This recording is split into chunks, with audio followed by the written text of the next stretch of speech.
Hi and welcome to episode 67 of the This is Reportage podcast. My name is Alan Law, I'm the founder of This is Reportage and This Reportage family, and I'm a photographer too. The very lovely Richard Skins is my guest on the podcast this week. Rich was ranked joint 37th in the world on This Reportage in 2020 with an amazing haul of 5 Reportage Awards and 3 Story Awards won in the year. Join us today as Rich talks all about how 10 years ago he never thought he'd be a photographer, but he's so glad that he is. Something very funny that happened to him at a wedding and which there is video proof of. The story behind one of his specific Reportage Awards, which may be my personal favourite Giant Jenga capture. Tips and advice concerning our Story Awards, thoughts on destination weddings, web design, auto-culling software, and loads more too. Just a little note that this episode was actually recorded on 29th of January 2021, so any conversation about dates or current events may be a bit behind the times. Final thing to add before getting to Rich is that the deadline for our next awards collections is soon. The deadline is the same for our wedding site and our family site. Submit by 23:59 GMT on 24th of March 2021. Right, over to Rich. Hey Rich, how you doing? I'm well, man. Thanks for having me on. Good. No, it's a pleasure. It's a real pleasure to have you on. How's things in general? So I can't avoid the question, how are things with you in general? We might as well jump straight into it. How was 2020? It wasn't too bad, actually. I was actually thinking before this kind of, you told me you wanted me on. It's a strange year. It's one of the years you're probably never going to have again. And until you maybe retire, you're probably not going to have a kind of year off work in essence. So in that respect, reclaiming weekends and stuff, that was kind of nice. I did about 6 weddings in the end. So did you 6? Right. Yeah. Yeah. So it was an interesting year, but yeah, I still enjoyed the weddings I did. They might have been smaller, but they were still fun. They still felt like a wedding. That's cool. But yeah, I suppose it's time to kind of rethink, I suppose, when you get a year like that.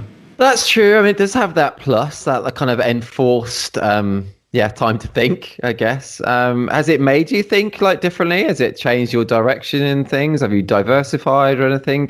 Yeah, definitely. Yeah, well, I'm starting to do a bit of web design for kind of other photographers. So it's early stages, but it's kind of I don't know. I do like web design. I kind of know maybe how to do kind of photography brand, let's say. So that's kind of been interesting and it's been a bit of a challenge for me. So that's cool.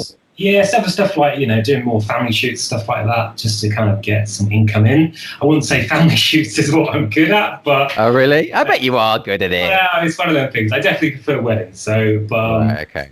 But the web design angle, from being a wedding photographer yourself as well, I mean, that's really cool to be able to put that proper experience of the niche into that design for fellow photographers. Yeah, I think I was trying to count, I think I've had about 6 weddings over the last 10 years, so... I think the first one was built from Flash, where you go from page to page, and it was the header would change color. So it was pretty weird. But yeah, I've slowly kind of had either developers help me or designers, and then the last couple I've just done myself. And I suppose from that I've just kind of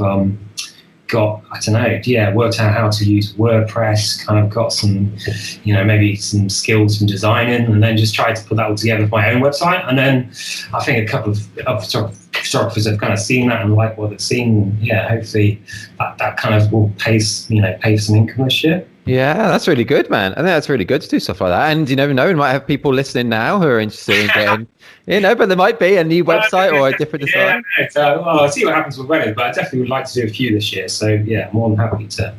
That's cool. Well, I'll include your website on the if people head to thisreportage.com, I'll include that there so they could contact you. And how do you think this year is going to be for you? I know obviously nobody knows, and we don't have crystal balls, but how are you feeling about 2021? I'm feeling better actually. I think probably the first half is going to be definitely micro weddings, smaller weddings. So I'm kind of creating a page on the website where I was just going to offer shorter packages just to maybe try and get some smaller weddings. I think, by June, July, it's got to be a better situation. It's got to be, isn't it? That's true. Yeah, it's hard to judge. You can't really say one way or the other. But yeah, I'm feeling confident that the second half of the year is going to be a lot different to the first half. And fingers crossed, it all kind of comes ahead. But that's it really, I suppose. But Oh, sorry. No, it's just good that you sound positive, man. You sound positive. Well, I try. Yeah, the last few weeks have been kind of mass postponements of the first few months of the year to next year. So I'll have you already, yeah. well, yeah, it's just the logistics. It's not too bad when his photographer who's got 40 weddings, let's say 30, 40. But I can imagine the makeup artists, they probably do, 100 maybe, 100 plus. The logistics of that is just, mind-boggling. Oh, that's true, isn't it? Yeah, that is true. Oh, man, yeah, I've had the last week I've had 2 weddings that I've already postponed from last year to this year, postpone again to next year. I don't know, I've got 8 in May, man. But May's probably too soon, isn't it? Are they holding out then quite a lot of your... All of my May ones have, yeah, they're all staying in there at the moment. Interesting. I know photographers have not had any postponements, so... Really? Wow. Yeah, definitely kind of like each couple's, going different routes. But I think if you hold your nerve, I think they'll be all right by, June, July, hopefully. Yeah, fingers crossed, man. Fingers crossed. And this is, hopefully we're not depressing too many people listening to this. I think, it's going to happen. It's, you've got to be positive. Last year we didn't have a vaccine. This year we do. Yeah. They're kind of rolling off, quickly. So... Yeah, it's got to be better than last year. Website where you can put in your details and you work out what month roughly you'll get the vaccine. Oh, okay, right. Have you done that? Yeah. It's like September, I think. So it's going to be a while. Yeah, it will be a while. Same for me, it will be. But my parents last week both had it, which is cool. Okay, that's great. Because my dad's 80 in May. And do they tell them which vaccine they're going to get, or is it kind of... I don't know, actually. I know my wife has also had the vaccine because she's in the NHS, and they didn't tell her which one it was. Yeah. Wow. Yeah, it's interesting. Sure they do all the same thing. Yeah, exactly. Do the same job. It's all good. I'm still amazed that we've got even a single one that works, So I think that's... Well, yeah, it has been kind of like a mammoth effort to get this many. So, yeah, fingers crossed the rollout is all successful and it works. Yeah, man, and then we can get back to doing our jobs. I miss the party at the wedding. The ones last year were good, but I do miss the party at a wedding. I get that totally. The ones you did last year, the 6 of them, were they all micro COVID weddings, or did you manage to shoot a full one? The first one, actually, the year. First one, yeah. Yeah, the other 5 were kind of, yeah. But it was still fun, They still kind of did little things to make the wedding interesting, and it might have been only 15 or 30 people, but it was still, everyone had a great time. So yeah, that's cool. I think a lot, even if there are restrictions for the first few months, I think the weddings, that happen, which will be great. Yeah, that's true. And then when they do come back properly, gosh, the parties then. I think everyone's just going to want to let loose on them, won't they? Yeah, that'd be cool to capture, wouldn't it? It will be. So I only did 2 weddings last year, and only 1 full wedding that was in January, and then 1 small COVID wedding in October. So that's a big break for you. I know, and I get nervous between shooting a normal summer season week in, week out. But when you've had a gap of year, I think when it does start again, I'm gonna have to do a few kind of shoots, just like maybe just engagement shoots or something, just to get back into the swing of things. It's true, isn't it? Yeah. Yeah. To be fair, I get nervous still every single wedding beforehand. Oh, do you? Cool, good. So do I. Yeah. I'm the only one. Yeah, I think it's healthy in a way. It does show you care. And it's as long as and as soon as you start, it kind of quickly kind of fades away. The nerves. Yeah, it does, doesn't it? It does go for me after the first 7 or 8 hours or so. No, I'm joking. No. It's such a bad joke. I'm sure I've made that joke before. But no, you're right. It does go. It goes after the first initial greetings, really, I think it does go. Yeah. Anyway. It also depends on how the day goes, I suppose. But yeah, it is. You soon kind of get in swing of things. It's that big thing once you get to prep, and as soon as you just realise that they're nice people, that's all that really matters, and all the nerves go for me once. I think it's just the drive to the wedding. I think that's the one. Yeah. Get some good tunes on that usually kind of helps. I always have to stop on that drive and have a nervous wee. Always, always, every single time. At McDonald's? No, I don't like McDonald's breakfast, actually. You know, controversial. I know. Dude, let's go. I like this quote on your bio where you say, if I turn the clock back 10 years, this is something I never thought I would be doing, but I'm glad life has taken me in this direction, as I believe it's the best job in the world. Well, for me anyway. So I love that quote. Can you tell us more about that? What were you doing before photography? I was definitely not a born wedding photographer. So okay. I did come when I first started. I was just doing friends' weddings, and it was just, at the time, it was great, but it was definitely not how I, discovered later on how weddings could be. Right. So it was did a few friends' weddings, and then I was living in Lincoln at the time, and I just kind of, created a little website for different types of photography because, I didn't really know what type of style of photography I kind of wanted to go into. So I did have a commercial section, a portrait, and then a wedding. And I was just getting these small kind of weddings where I would just cover the kind of ceremony, maybe do a few pictures afterwards. So Okay. it was literally like 2-3 hours, and it was definitely me jumping in the deep end. It was not like, probably quite a lot of photographers now that they would just be a second photographer and kind of move on from there. Yeah. For myself, it was enjoyable, but I didn't really get the kind of bug for weddings straight away. I think it was when I moved down south and I did my first kind of full-day wedding. Okay. It was just all clicked then. I kind of understood what weddings could be and what you could document, and it all made sense. It could be a career and it could be enjoyable, and you can capture amazing images from a wedding. So it was moving to the documentary at that stage when I think I was there till the end, and it was a teepee wedding, and they were partying like crazy. The first dance was a song I loved, and it was just like, yes, I want to do this. Oh, that's cool. Proper clicked. Yeah, it did, really. And then, I kind of didn't really look back after that. Just focused on kind of weddings a bit more. But yeah. And what were you doing before? You said you were in Lincoln when you kind of started. Where is Lincoln? But I'm awful my geography. It's the east of the country, so Midlands. But okay. Studying in Leeds, actually, filmmaking, and then I kind of left university and. I went to. Sorry, before I forget, I went to Bretton Hall, which was part of Leeds University, but it was in Wakefield. Yeah, I was Leeds Met, so probably the less good one. But it was still good though. I think I never regret going to university. I would not be doing what I'm doing now probably without that kind of push. Yeah. And what job did you have? Jobs before doing photography? Well, no, actually. So I left university and I was just kind of like, I studied like cinematography, and I was kind of cool. so I go into the industry, and I was kind of in that lull after university where I was just working from job to job, really, just like, making a bit of money. And I think I just met my ex-partner at the time, and, she pushed me to kind of do more photography, and then that was kind of the kind of, what's the word? Just kind of kickstarted doing portraits and weddings for friends, and that kind of like, snowballed really.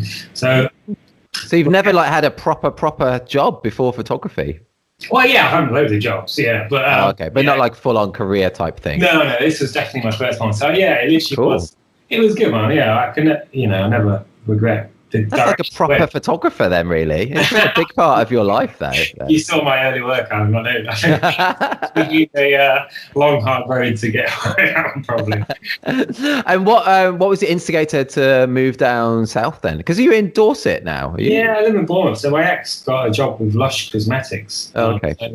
We kind of decided why not just move, bring all belongings and kind of move down here. And then within a week, the kind of the company, Lush, offered basically advertised a photography job. And I think I was the first one interviewed, and they kind of just gave me the job there. Oh, perfect. That's cool. Yeah, it could have worked out better. So I was there with them for about 6 years, and it was kind of the stage where they had this small digital team, and they were expanding the digital side, rapidly. And over the next few years, they've turned into kind of this team would cover Lush companies throughout the world. And we would provide content, help for them. So it was good. In the end, I was kind of in charge of a couple of photographers, doing campaign work, doing buying trips, stuff like that. So it happened at the best time because it kind of was in sync with the kind of weddings and me getting a love for weddings. Right. I think both helped each other. So if I got a better photographer for Lush, it kind of helped weddings and vice versa. So it kind of it worked nicely at the time. But it got to the point where I was just, shooting 20 weddings per year and a full-time job. And if anyone has done that, it's pretty hard. That's full on, isn't it? Yeah, man, it was. So I had to kind of I had to kind of make a decision just to choose one. And I think, I definitely made it quite cool. I'm sure you did. Did you have a specific, what was that point when you made that decision that you were going to quit, the day job and focus on the photography? Was it when you had a certain number of weddings already booked in for the next year, or what was it? Actually, it was always in the back of the mind. I think it's you always kind of planning for the future financially, maybe. So I wanted to get enough money to buy a house, and then it would be then. And it was always kind of maybe just waiting for that one moment. I think it just had, it came to the point where I had enough weddings. I was earning enough kind of per wedding. So I was just I maybe done everything I could at Lush as well. It seemed like I don't think I could have done much more there. I was like, so yeah, I never regret it. I love being my own boss. It's a bit, to be fair, it is the only downside. You work from an office full of people and then you kind of go to like you and your cat or something. Yeah, that's true. Yeah, do you miss that side, that social side? Yeah, definitely. But I suppose once you kind of get friends with a load of other wedding photographers, you get that bond and help each other out and you chat, That's so true. So yeah, I think I do miss sometimes, but yeah, I'll never regret a decision. No, you made a good choice, man. You made a good choice. Hard to leave such a lush job, though. That's the worst joke on the podcast, and I've made some awful jokes. Well, I used to get covered with the glitter and like the smell of just lush. So I remember I went to the bank once, and there was like a big, bank screen between me and the cashier, and she's like, "You work for Lush." And I was the smell, transcended. That's funny. Well, there could be worse smells though to be associated with in your job. So many free products as well. So. It was a sad thing. There was no more free Lush. Oh yeah, that's funny, dude. That's funny. That's cool. That's cool to hear how you started it like that and come from that. And I love loads of your Reportage Awards, but one that especially that I like is you've got an award for a Jenga shot, and we see a lot of Giant Jenga submissions, but yours is definitely one of my faves. I love it. I love the way you can see like all four expressions of the guests perfectly, whilst it's falling down. It's so good. Yeah, can you tell us more about that particular capture if you remember it? I think anytime you do that a game or something and you're waiting for that moment, it is literally a waiting game. So I think I was there for about 5-10 minutes. So, but you just got to judge it. Is it worth waiting to get that shot, or sometimes you can maybe go off and think, oh, it's not going to happen. It's good. Then you maybe miss it. So this time I was like, I'm going to get it, and it was just kind of waiting for that moment, just getting the right kind of framing and just capturing it. But it's definitely a waiting game for that kind of shot. I love that waiting game. That's good. You're doing the punnage, man. You're doing the punnage. It's so true though, isn't it? It's like but it's so tempting, isn't it? When you've been there for a minute or so and nothing's happened, it's tempting to abandon it. But so much stuff going on. Like, do you want to? It's basically weighing up options. Like, do you want to get a shot, or is there something else better that you could capture? So it's. But then as soon as you turn your back on that scene, something amazing happens. Oh, but it's going to happen. They're going to be like, I hate it when I miss a shot there. So I'm like, I'm glad I got that one. But it's a great one. I shoot a lot of weddings on my own as well. So it's kind of, I've got to be on it. So I've got to kind of like run around. I'm on non-stop. So I'm glad I got them. It's a great one. It's a great one as everyone's listening now whilst doing your daily allowance of exercise or something, or however you're listening to podcasts. And do head to thisreportage.com and I'll show that award that Rich just spoke about there. So it's a really cool one, because I think it's because I obviously look at the submissions on Reportage as well, and we do get a lot of Giant Jenga submissions, but they've got to be really, really good ones, I think, to make it an award. And that one really is. You probably get a few every submission. Yeah, definitely. You do. You do, because it is a fun thing. I you know what? I've only seen it about twice at a wedding, though. I don't see it that often. All right, okay. Well, I don't know. Maybe get a sideline, bring you Giant Jenga. And, that's a good idea, though. That is a good idea. Just turn up to every wedding with like this Giant Jenga in the boot. It's not a bad idea, is it? Especially in the current climate, when weddings do start. It's true. Yeah, it's a good hook, right? I'm going to steal. Alan's Giant Jenga. Oh, yeah, that could be something else. But yeah, that's all. Right. Let's play this game, Rich. Do you watch much Netflix? Yeah, I'm definitely addict. I'm watching The Office, the US Office. I always kind of was put off because had this kind of strong feelings towards the UK Office, but my girlfriend kind of persuaded me, like, it's amazing. That is, honestly, the way you say that is such a coincidence. Literally 2 nights ago, me and Oni, my wife, we watched the first episode of the US Office. He's got me through January, so... Is there like 9 or 10 seasons or something? 9 seasons. I think I'm already on season 6. Really? And does it, because the first episode like really followed the UK pilot, like exactly almost, but does it differ after that? It does, yeah. I think, what the best thing about the US one, all the characters. So the UK one had 3 or 4 good characters. But the US one, there's some really good kind of like minor characters that come out. Oh, okay. Dwight is probably one of the greatest characters Just keep on watching it. If he doesn't make you laugh, I don't know what will. Oh, okay, I'm going to keep on watching it because I loved the first episode. I thought it was great as well. So. Yeah, no, I think it's. I can't wait to watch the rest of it. But yeah, that's definitely got me through January. So. Oh, cool. Okay, I'm gonna watch more as well. Okay. So yeah, let's do this little just for fun little game. So I'm gonna read out a Netflix synopsis of either a movie or a series, and let's see if you can get what it is from the synopsis. Okay, challenge. Okay. Yeah. Okay, and people hopefully playing along at home as well. Yeah, it's fun. Let's do it. Okay, so the first one, is a movie. Okay. Sean has no clue what to do with his life or with his relationship, but motivation comes in the form of a freak zombie attack. Shaun of the Dead. Nice, straight away. Boom. Good, that was a good one. Okay, that was an easy one. So, well, yeah, okay. Right, next one. Do I get a prize for this? Or no prize. Okay, next one. A troubled thief who extracts secrets from people's dreams takes one last job, leading a dangerous mission to plant an idea in a target's subconscious. Oh, Inception. Yeah, good. I've never seen it. Is it good? It's a bit of a mind. Yeah, you got to watch it maybe twice. But yeah, it's definitely one of his top ones. I think I prefer kind of Dunkirk and Interstellar. Because it's Christopher Nolan, isn't it? Is that Christopher Nolan? Yeah. Have you Dunkirk. seen Interstellar yet? Interstellar is amazing. That's so emotional. I love that film. That was my favourite one. It's awesome, isn't it? I love the music in it as well. It's it's beautiful. Yeah, great films. And Dunkirk, though, I saw that at the cinema. I just flew back from Vegas, so I was like, I was in such a weird way. Just watching Dunkirk, I just cried the whole film.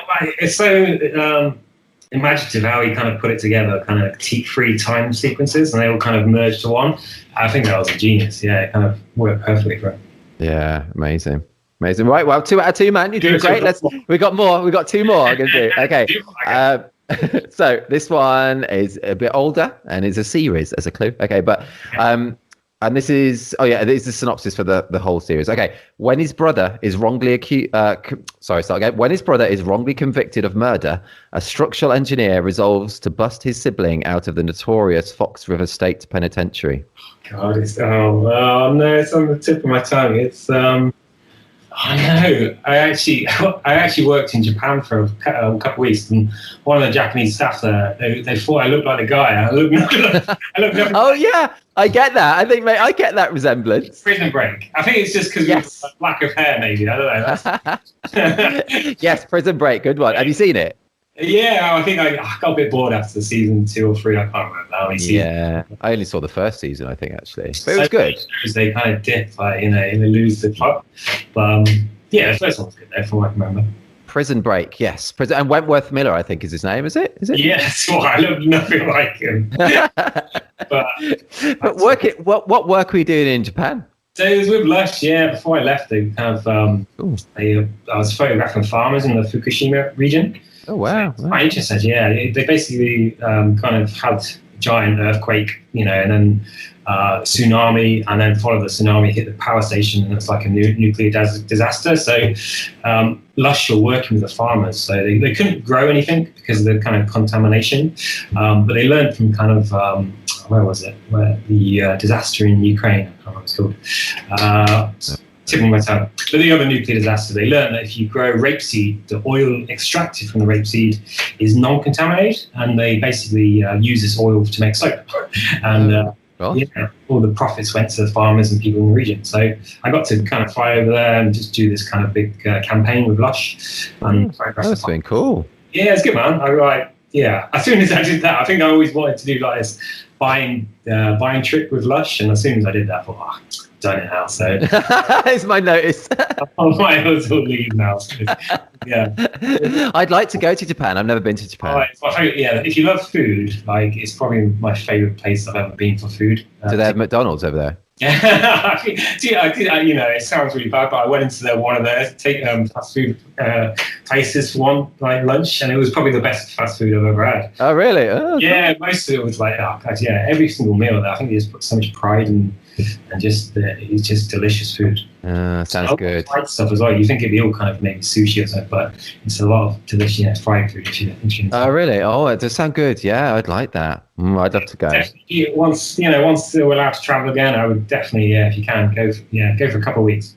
I would love to do Tokyo, that. maybe get a guide because it is one confusing city. Really? There's so many layers to it. It's like, 3 down, 3 up. You don't know, you go use Google Maps and it'd be like, you might not be on the wrong kind of level. It's a bit of a, yeah. Oh, I'd love to go. Lost in Translation is one of my favorite films. Yeah, it's a great film.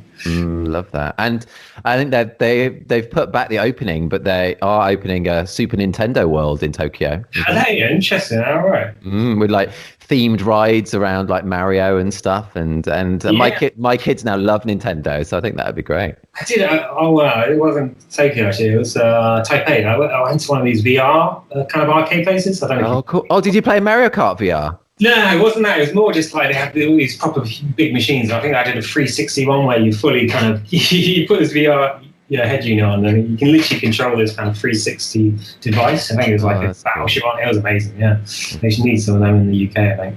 Yeah, I've got VR at home here, which I absolutely love. Yeah, all right. Yeah. It's quite, I don't know, I find it really disorienting as well when you do the standing one. I don't know. Oh, yeah, but have you done it when you can actually walk around the room as well? Yeah, I did. I think I did it hungover. It was probably the worst. That's not a good recipe. No, I just felt ill after about 20 minutes, so I just gave up about it. Yeah, I wouldn't do it. That to any of the listeners. Dude, let's do it. I've got one more Netflix question. We've got 3 out of 3. So let's see if we can go with the full shebang. Okay, this is a series as well. Okay, in 1977, frustrated FBI hostage negotiator Holden Ford finds an unlikely ally in veteran agent Bill Tench and begins studying a new class of murderer. This is a serial killer. It's done by Fincher. What's it called though? It's called... God, you do know your stuff though. I can't remember the name of it. It is called... tip of the tongue again. I can't give you a clue. The first word, it's kind of one big... Begins with a H. The second word of it does, yeah. The first word of it rhymes with kind. Oh God, you have to tell me what it is. Mindhunter. Mindhunter, yeah. Oh, man. 3 out of 4. Good. 3 out of 4, and you knew what the last one was as well, though. So. I knew the director. That was good work, man. That was good work. I'll take it. Let's go back to your photography, Rich. So as well as your Reportage Awards, you've also won 3 story awards, which is awesome, man, because it's so hard to win a single one, let alone 3.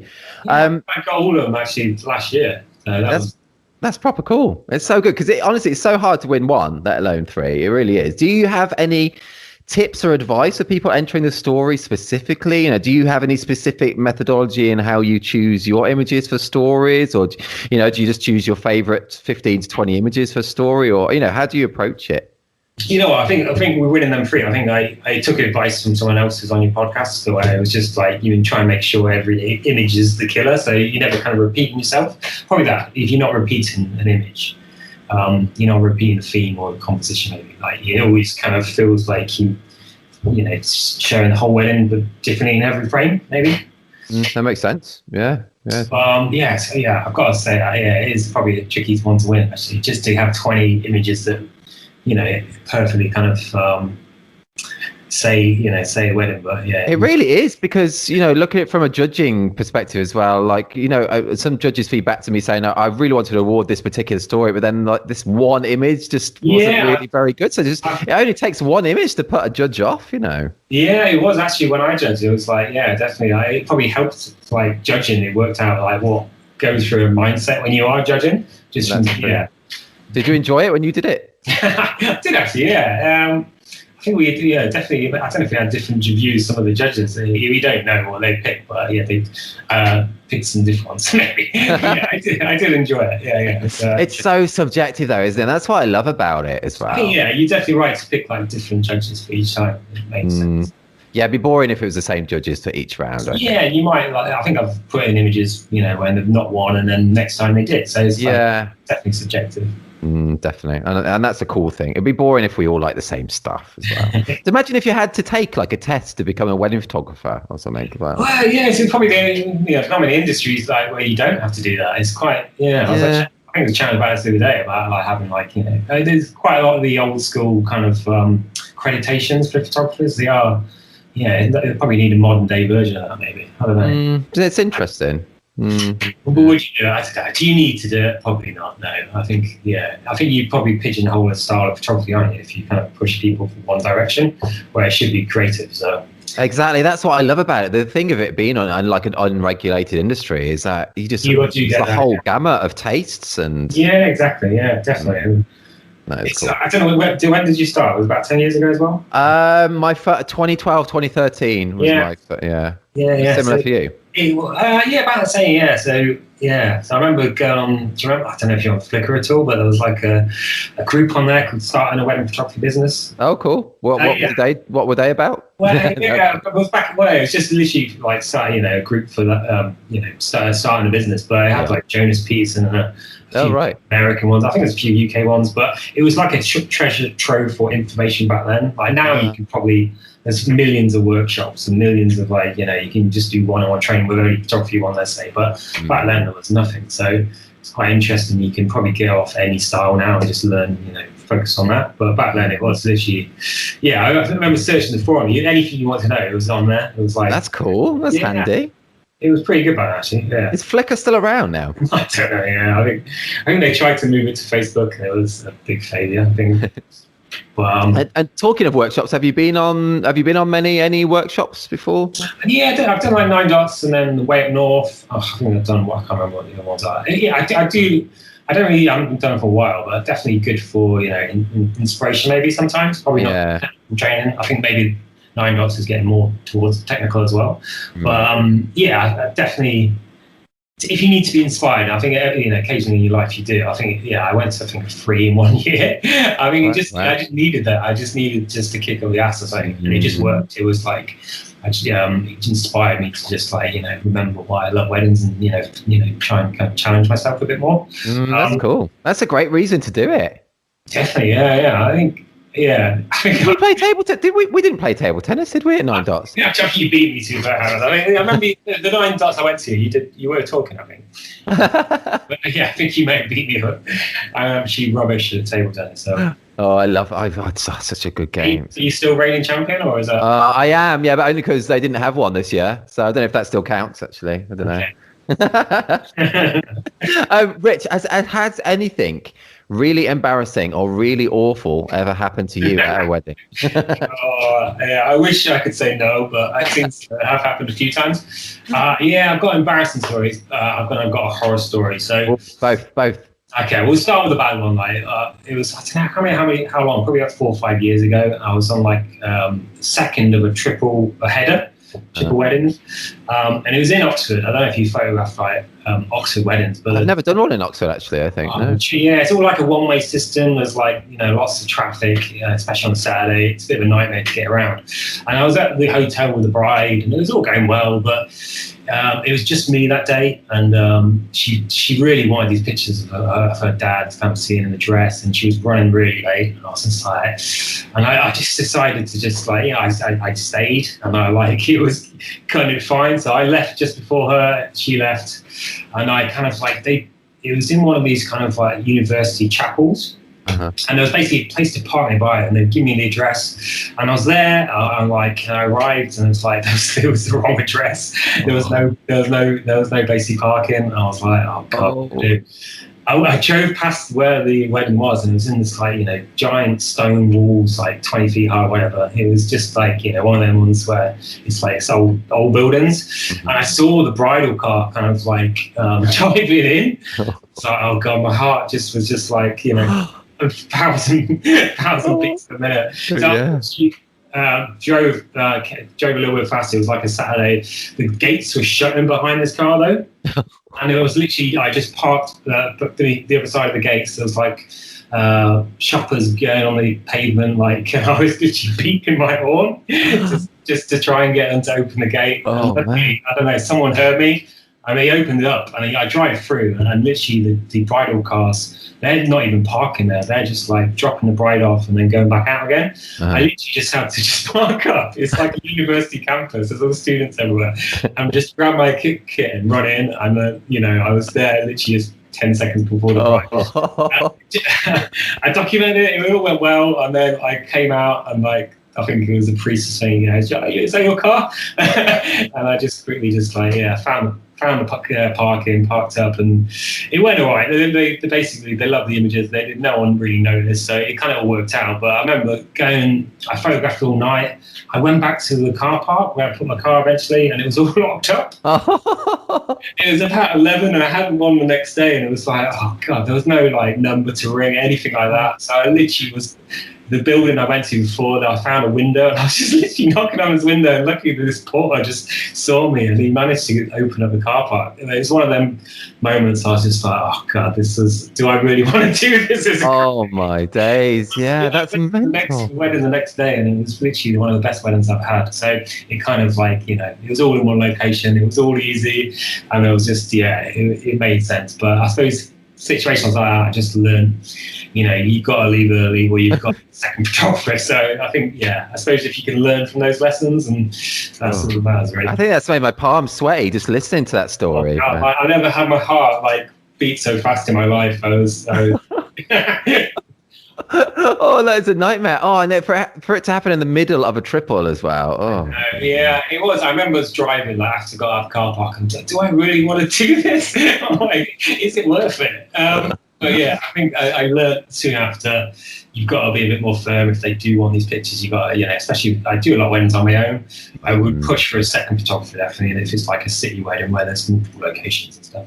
Right, yeah, that makes sense. It's all a good learning. I'm like you as well. I shoot all on my own. I've never had a second, actually. So I have that kind of situation. Even massive weddings, over 150 people, or? Generally not. No, most of mine probably 100, 120 actually. So, I find it's fine with one. How often do you have a second then? Yeah, not often. Probably 3 or 4 times a year, maybe not even that. Okay, so I'm like you. I think you can quite easily photograph a wedding on your own. You just got to work a little bit harder. But it also depends on the second photographer. You got to trust them as well. I think just be aware of where you are and not getting your shot, and vice versa. And I've found some good ones over the years, so can't complain really. But like I say, most weddings you can document on your own. Yeah, I agree. And an embarrassing situation, which I think I've seen a video. There is evidence on that. Oh God! Tell us about that. It sounds like a lot of things happen, but it's not. I've shot a lot of weddings, so it's not too bad. But this one was this is at a barn wedding. There was about probably 140 guests. It was in the Speeches. It's a packed barn. There was long rows of tables, and there's not much space. And I was photographing the groom's speech, and it's all going well. I'm usually quite close to the kind of table, just hide behind people to kind of get close shots. And I kind of sensed he was about to talk to the bride, so I kind of had to get a better position. So I had to kind of squeeze past this row of various people and bridesmaids, and I squeezed past. Done this a million times, never any other issues. And I go past this one bridesmaid, and she yelps out. I'm like, oh God, what's happening? I try and keep on walking, and realise a load of her hair is stuck in my waistcoat. And at this point, I'm literally stood up. I'm opposite the groom, and he's about to, declare his underlying love for his wife, whatever. And he starts to look at me, and I'm like, oh God, I'm stuck. I can't get out of it. And literally, everyone started to realise what was going on. They just all burst out in hysterics, and then I had to have 2 extra bridesmaids, detangle me from this other one. Oh wow, that's proper tangled. It did feel like a lifetime, but it was probably only a minute, 2 minutes. But the bride was literally taking a picture of me with these other bridesmaids. It was something they'll definitely remember. They would definitely. Time wanted the world to cave in, I suppose. I bet. And it's all on video as well, isn't it? It is. I definitely, I don't mind you sharing a link if you want. Okay, definitely. Is it publicly available, the video? Say again? Is it publicly available, the video? Is it on? I think I did put it. I think, yeah. So I'll send you a link. It's also Okay. on the blog post. I blogged their wedding. So. Oh, awesome. Okay. I'll include that. I'm going to embed it. So if anyone's listening now, head to thisreportage.com and to see that classic video. It's awesome. Oh, I remember there was a point in the video where I just look up afterwards. So I'm just like, you can tell I'm just like praying for it to end. Yeah, I suppose that's it really. Yeah, there has been another story, but I'll leave it there. I think. Those were two very good stories, man. I love that kind of thing. I love those kind of stories. It could be a lot worse. I think everyone loves it, and I think it's part of their wedding now as well. Yeah, it's all good, man. It's all good. I bet everybody loved it. It's awesome. Let's change tack again slightly, Rich. Let's change tack. We mentioned food before, so what would be your last meal on death row? Oh God, I think it would have to be. Sorry for the vegetarians out there, but it'd have to be like a fillet steak, nice. Medium rare, fries. Yeah, that kind of steak meal. Maybe. Oh, I don't know what else. Actually, it's hard. Do you get options? You can have whatever you want. I think. Actually, I don't know. I think you get. Can you get whatever you want? I don't know. Yeah, oysters to start. Followed by maybe some sort of garlicky prawn dish, maybe.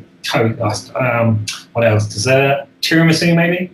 Oh, I don't like tiramisu. Oh, okay. I've never had oysters. I've never had oysters. Have you not? Okay. I've literally grown a taste for oysters over the years, actually. But I definitely, it's quite a taste, but you just kind of swallow them. Have some champagne and prosecco with it. It kind of all clicks out. Oh, okay. Oh, I should try it then. I've never tried it. I love scallops. Yeah, I love scallops as well. Actually, that'll probably be the start, I reckon. What would you have? Would it be I just have McDonald's. Yeah. I don't know what I'd have. Yeah, it's interesting. I don't know. Yeah. I think maybe we'll have a McDonald's. Now it's a bit sad, isn't it? As last meal, it's a bit sad. Yeah, we'll have what you want. It's your death row meal. That's true. That is true. If I've done some kind of heinous crime, I will eat what I want. Rich, also random. What's something that you hate but that most people seem to love? Good question, actually. Most people. It's a random question. One of them questions you might have to. We could flip it round, or what's something that you really love but that most people seem to hate? Oh God, I've just gone blank, mate. Sorry. It's okay. I think I've asked that question a few times. It's one of them moments where I'm going to have to have a bit more time to think about it. Once we finish recording, you'll probably remember. You'll think of something once we finish recording. No, it's all good. I'm going to go on to the next question, man. It's all good. Let's go. What advice would you give for people who have been shooting for quite a few years, maybe 5, 6, 7 years, who are maybe not that happy with their, I don't know, where their career is or their images or just, what their point to their career? Would you have any thoughts, advice on for that? Yeah, definitely. I suppose what I've been doing recently is kind of, I don't know, analysing what I'm doing after every wedding, maybe, just like... not analysing or... Well, I know, doing that, yeah. So maybe, I don't know if they're going, maybe doing things wrong or if they... Well, do you mean just they're losing, what's the word? Yeah, maybe losing their passion. I love weddings. Yeah. I suppose it's making it challenging again, I suppose. I suppose doing a workshop or, just try and maybe go out with a camera, because you can easily fall out of love of photography once you do it as a job, I think. That's true, isn't it? I suppose it's just, finding that love of photography and maybe finding themes or something you can just challenge yourself. When you're in the midst of wedding season, like on a normal year, not a Corona year, obviously. Yeah. Do you pick up your camera in the days? No, I'm really good actually. No, I do see it as a job as well. So I'm not one of them photographers who will just go off every single day. I can put my camera down, so I have no problem with that.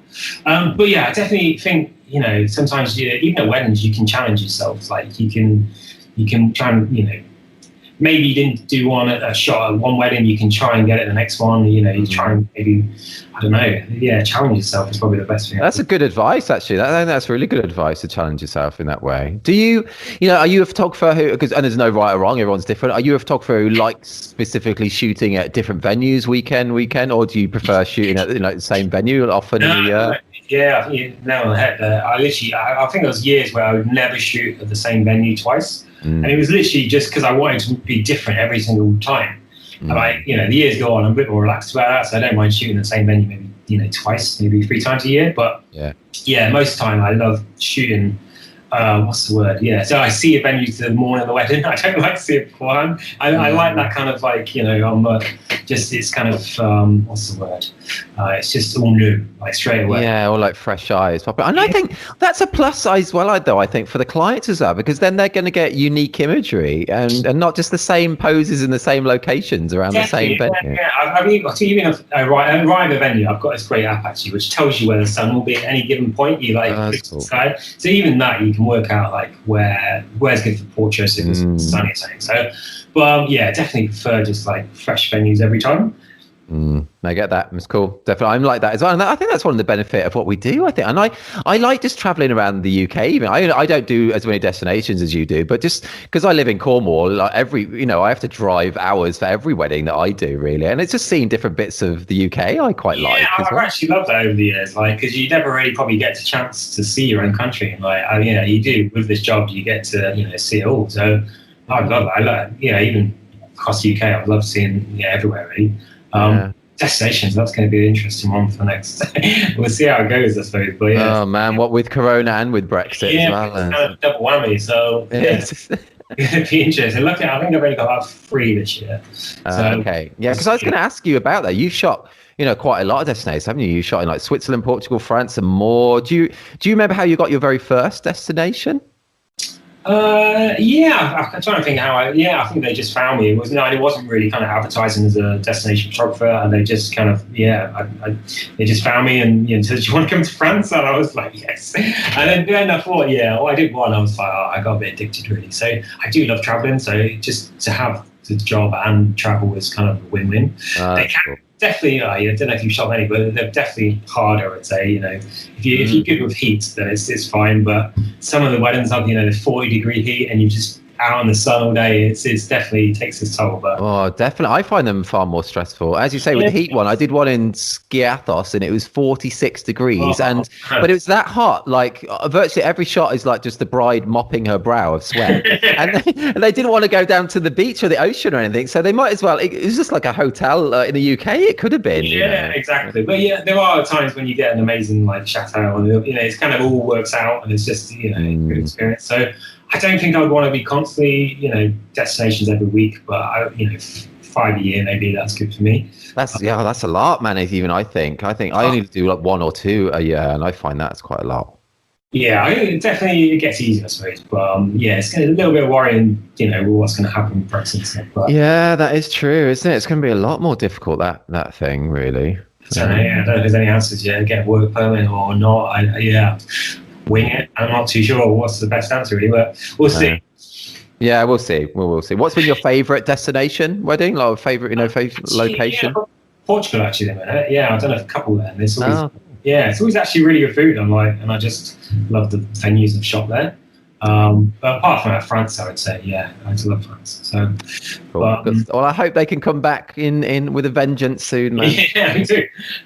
It's mad state of things at the moment. I think you've had, let's go on to something else, but I think you've had some experience with some kind of almost automatic culling software, haven't you? Can you tell us about that? Well, I think it's this the last year actually. I was just like, I've got time. I've only got like 5 weddings, and I saw this one called After Shoot coming out. Okay. There's 2 basically at the minute. There's one done by, I think it's called Narrative Select, and it's like done by the people who do, I think it's a blog post thing where he manually does it from WordPress. I can't remember the name of it, but they've created this kind of colouring software, and then this other one's called Afterworks. Okay. Check actually After Shoot. I thought I'd try it out and see what it's like. It's quite interesting actually. You kind of like you kind of let it do its thing, and it just gives you kind of what its selection it should be. It takes out images maybe where there's people's eyes shut, or it's blurry, or it's overexposed or underexposed. So it's definitely, you can imagine that a few years' time, this could be, technology where you don't have to color. I don't know about you, but coloring is like, it's just the worst. Yeah, exactly. So I'm always a big fan of technology, and so there's like tech out there which can help in that situation. Yeah, so definitely. It's quite, it definitely can't replace the human eye and the brain just to kind of cull images. But I think, the way it's going, if you can kind of like, analyze your selections maybe as you do it, and, technology's going to get there. You can probably just work out what your selection would be and give you a good guess. And maybe you can just go over it once just to make sure. Yeah, that is true. It's going to be quite interesting, actually. But, technology is definitely not there. But it's quite interesting, even just like group shots. So you can just pick the right group shot, straight away. We just work out which one's who's blinking, and you just get the right image straight away. So maybe if stuff like that to start off with, and then that's true. I mean, even if we did just use it for group shots, that would be a time saver. Well. I think AI, they class it as AI, which is probably not, but it's more just an advanced algorithm or whatever. But you get the algorithm, as years go on, it's surely going to do probably a good job of it. So it's quite exciting, isn't it? Because as you say, the culling is the worst. So I don't know. I take a lot of frames as well. Like I think the best advice. The best advice that I ever got was I think it was Sam Gibson, who just said go backwards from the images. And really? What, start at the end? Yeah. Or just not turn your back on the screen and do it like. You try that. Probably be easy, wouldn't it? But I think it made sense because if you go through a series of images, usually the last one is when the moment happened, or maybe you've got the right composition. So if you pick that straight away, then you can just skip the rest. So it definitely did help me speed up. So probably. That's a good idea. That's a good idea. Well, I'm trying to think if there's any other advice. But no, that was the main one, I think. Did speed things up a bit. That's a good one. I always thought as well on photo can it be useful because I just press T to tag the ones I want to keep. I wish there was a key that you could press which keeps this image but then deselects the most previous one as well. I think I have to go through about 3 or 4 times. It takes me do you do multiple passes on your call? I literally get to probably the 700 mark. I struggle for my numbers, but that's why maybe the software could that could be it. Help me to get to the last 500 images maybe. Yeah, that's true. It's exciting, as you say, to see how it will go in the next few years. I kind of like there's new tech coming out with software that can help photographers. Imagine remember the smart. I don't know if you make a lot of albums, but smart albums. I can't actually remember what I did before that. Oh right, do you do much albums each year? No, not really. Probably about 5 maybe max. Yeah, okay. But I'm moving on to a more package-based system, so maybe do more. Yes. Okay, cool. Sounds good. Might be nice. Sorry. No, I literally just had one price for so long, so it's a bit of a see how it goes with free packages. Okay, that makes sense. Oh, it'd just be nice when there'll be photos to be able to put into wedding albums potentially. Yeah, definitely. Yeah. So, Rich, I know this is maybe a hard question, but can you think of a certain photo that you've taken that's had some kind of lasting impact on you? Perhaps that impact has been on your career or your confidence or your direction, or just an image that's just particularly memorable to you for some reason. Oh, God, good question, man. Probably I did a same-sex wedding in France. It was one where they designed the dresses. They didn't know it was basically they went for the same designer, and the designer had these dresses which worked perfectly together. And I think they were just about to kiss or just after the kiss, and they were just in this kind of candlelit chateau. I think that's I happily got that one. I was up quite close as well. It just worked out nicely. Okay, that's cool. But trying to get another one really. But that's good. I think the image that first comes to your mind is definitely one that has had an impact. Yeah, I think I've got a new favorite image every week. I think every wedding, I'm that's my new favorite wedding. So, that's cool though. That's cool. And do you think in general do you think about the future, whether you'll still be shooting families or weddings, in just photography in general in 10 years time? Yeah, I don't know actually. Yeah, I still love it. So I think, as soon as I don't love it, I'll probably try and call it a day. But I've not lost that love of weddings for about 10 years. So. Yeah, have you ever come to some kind of wall, over those 10 years? Have you ever come to a point where you felt a bit, I don't know. Since I've done it full time, there's been moments where it's been stressful maybe, but never kind of thought, no, I love this job. I'm trying to think what else I'd do in a minute. I suppose, it would be good to do other challenges at some point, but definitely for the next probably 5-10 years, I love weddings. So probably after that, maybe move on to something else. But not this minute. I love weddings, so I'm going to stay this route. No, that's good. Good. And weddings are going to come back even bigger and bigger than ever as well. So it's going to be, and honestly, though obviously this 12 months and maybe the next 12 months, we don't know, has been an awful time for wedding photographers. After surely when this is over, and it will be over at some point, it's going to be surely a boom for weddings. It's got to be. Yeah, I can't wait for the actual get together for photographers. Oh yeah, to imagine. We need to have a giant piss up. Yeah, definitely. Gosh, man. I miss dancing, actually. I'm not I can't dance to save my life, but I miss going out and just dropping some moves. Well, I think we lose so many weekends. I used to love just going out, probably, same as you, can't dance, but I think weddings were the kind of, you got to party a little bit, even though you would take pictures, you get to enjoy the music, especially if it's a good band or a DJ, right? That is true. I do miss that, man. And like, even, you might have all these weekends off at the minute, but there's really no way you can go and party. No, that's true. We can't take advantage of that. Yeah. And the kids are constantly here as well. So it's not like, it can be hungover every morning when you've got to do like homeschooling as well. So tricky. Rich, what does it mean? I like this question. What does it mean to be successful to you? Oh, God. I know, I like it. To be successful. I suppose if I'm kind of pleasing my clients, I think that's probably the main one. If I'm just like, doing a good job for them, and then I'm happy what I'm doing, then that's kind of success, really. I don't want to be, I think I definitely want to shoot less weddings, not like, I think I did one year with like 45 or something. Oh, really? Wow, that is a lot. Well, actually, I know photographers who do like 70 now. 70? Really? Yeah, I'm just like, no.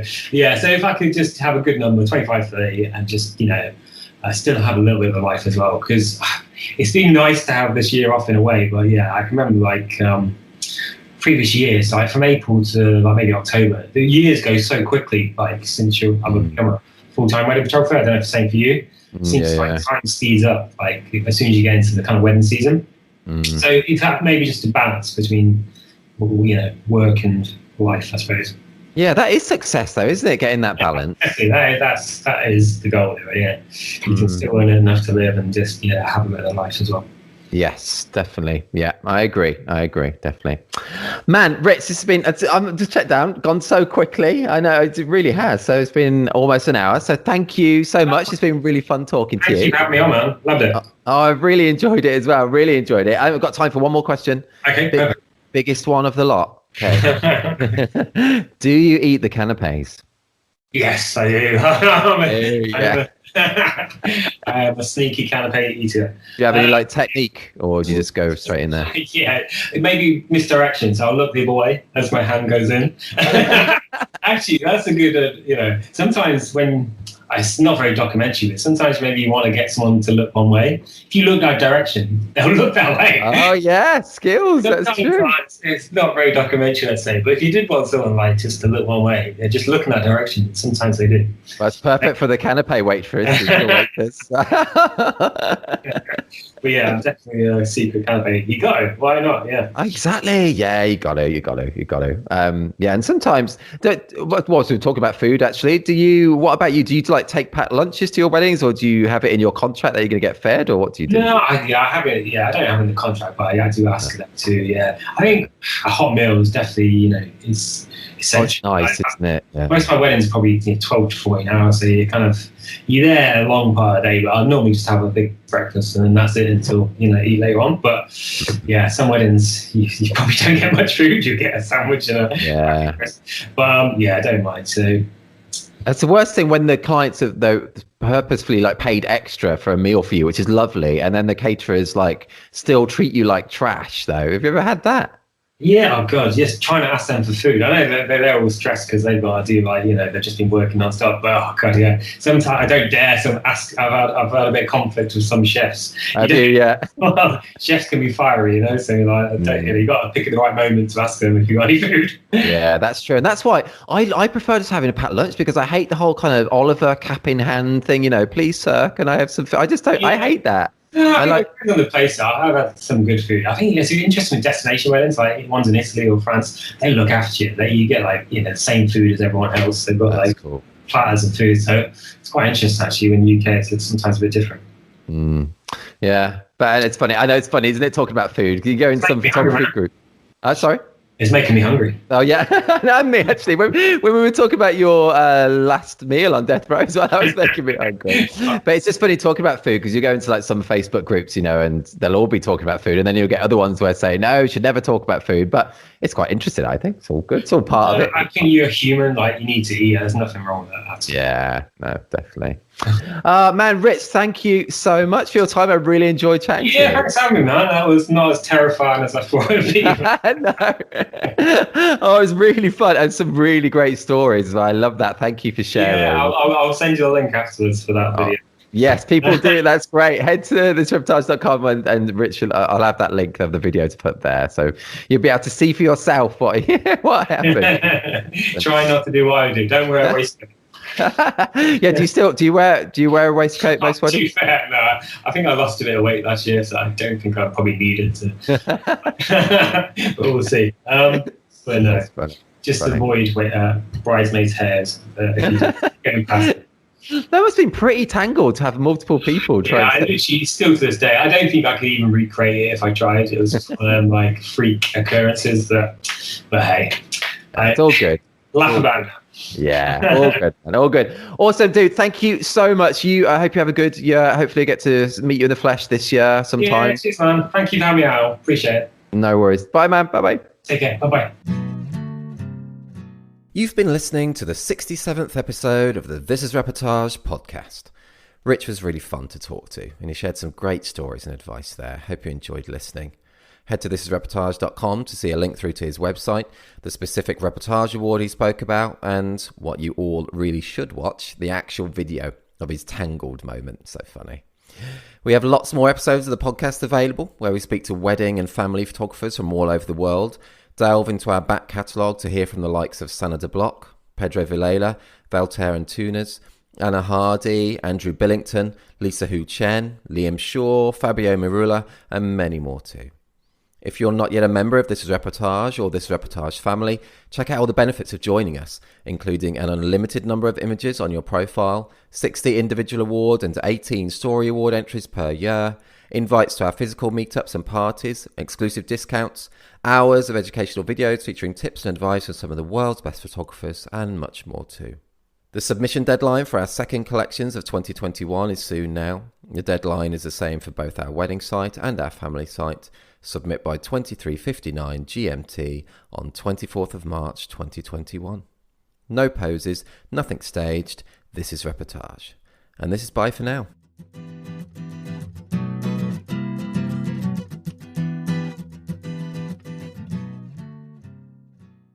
Hey Rich, how you doing? I'm well, man. Good to have. Oh God, sorry, mate. Let's start that again. I'm gonna keep it. We'll start again, but I'm gonna keep that as like a secret extra track at the end. Okay, I'm gonna start again.